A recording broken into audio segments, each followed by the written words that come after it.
Izinto noko zihamba kakuhle phakathi kukaVuyokazi Nciweni kunye noMpumelelo Mseleku, abantwana ababini kunye uNzulu kunye noMhlophekazi. Molweni, ndanamkela kuMamgobhozi TV.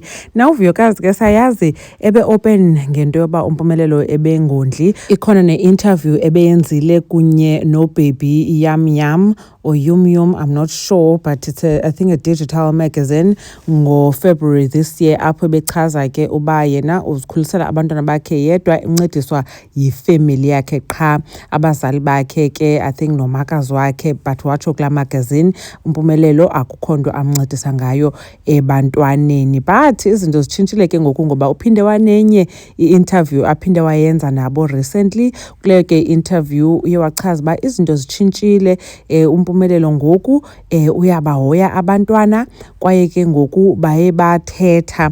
Uthi baye bahlala phantsi, uMpumelelo opened up to her, uthi naye she also opened up, and then ke bagqiba ekubeni ba mababeke ecaleni zonke ii-differences zabo for the sake of abantwana, babe ngabazali abarayithi ebantwaneni babo. Watsho echaza ke ba so far so good, uMpumelelo wenza kakuhle. Njengoba besibonile ke nange-birthday kaMhlophekazi, uMpumelelo wayeyile eKapa, wayengayazi uMhlophekazi uba uzawuza, yaba yayiyi-surprise, wafika nyhani.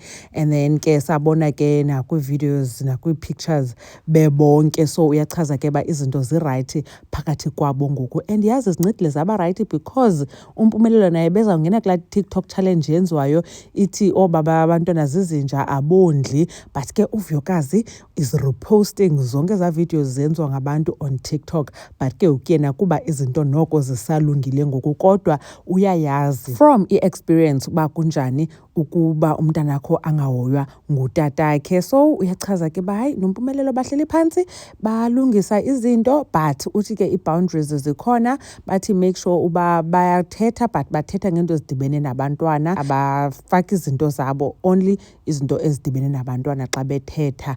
Anyways, siyavuya bethunani ubona ke izinto xa zirayithi phakathi kwabo. Abanye abantu ke bakhona batshoyo abathi hey, with everything that's been happening with uVuyokazi bekubona ethandana ngozonzo, ingathi kungcono abuyele kuMpumelelo utata abantwana bakhe. Abanye bathi hey, nothi kulaa Jonas.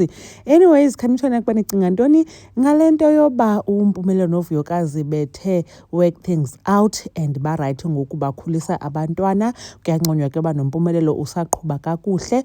uMamgobhozi uyabulela kakhulu ngothi nibukele le video. Ndanibona kwivideo elandelayo.